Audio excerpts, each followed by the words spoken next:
अगर यूएसए या Israel Iran पर अटैक करते हैं तो ईरान सऊदी अरेबिया यूएई जैसी जगहों को टारगेट क्यों करता है? क्या सिर्फ दुश्मनी है या इसके पीछे कोई और राज है? ऑयल या सी रूट का गेम है?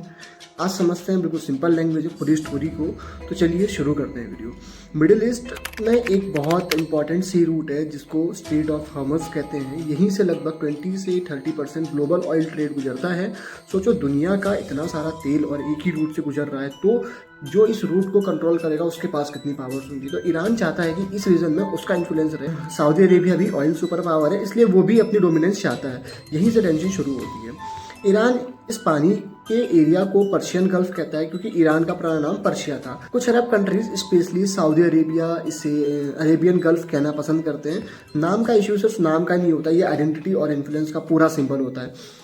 एक टाइम पर यूएसए और ईरान दोस्त थे, लेकिन 1979 में ईरान में इस्लामिक रिवॉल्यूशन हुआ। पुरानी गवर्नमेंट जो यूएस फ्रेंडली थी उसे हटा दिया गया। नई गवर्नमेंट जो एंटी यूएस थी वो आई। इसके बाद यूएसए और ईरान के रिलेशंस भी खराब हुए। ईरान और यूएस के रिलेशंस पर एक डिटेल वीडियो जल्द ही आने वाली है, तो चैनल को सब्सक्राइब जरूर करिए। अब यूएसए को गल्फ रीजन में किसी स्ट्रॉन्ग पार्टनर की ज़रूरत थी, तो उसने सऊदी अरेबिया के साथ अपनी दोस्ती स्ट्रॉन्ग कर ली। इसका मतलब यूएई, कतर, कुवैत और बहरीन जैसी कंट्रीज के साथ भी फ्रेंडशिप होनी थी। तो यूएसए ने इन सब के साथ एक स्ट्रॉन्ग मिलिट्री पार्टनरशिप बना ली।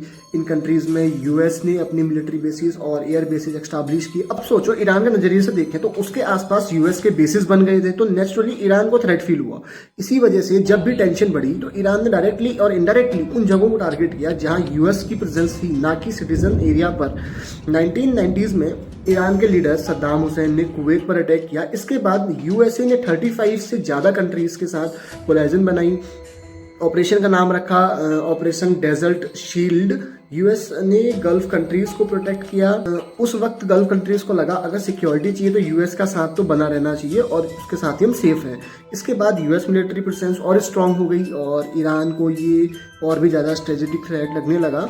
तो जब आज ईरान, यूएसए या इजराइल के बीच में कॉन्फ्लिक्ट होता है तो सऊदी अरेबिया और गल्फ रीजन ऑटोमेटिकली इन्वॉल्व हो जाते हैं। रीजन सिंपल है, ऑयल ट्रेड है, स्ट्रेटेजिक सी रूट है, मिलिट्री बेसिस, ओल्ड राइवल्स रहे हैं, रीजनल पावर का कंपटीशन रहा है। ये सिर्फ रिलीजियस या पर्सनल दुश्मनी नहीं है, ये पावर, ऑयल और सिक्योरिटी का कॉम्प्लेक्स गेम है। इंटरनेशनल पॉलिटिक्स में परमानेंट दोस्ती नहीं होती, परमानेंट ट्रस्ट होते हैं। अगर ये ब्रेकडाउन आपको क्लियर लगा हो तो वीडियो को लाइक शेयर जरूर करें।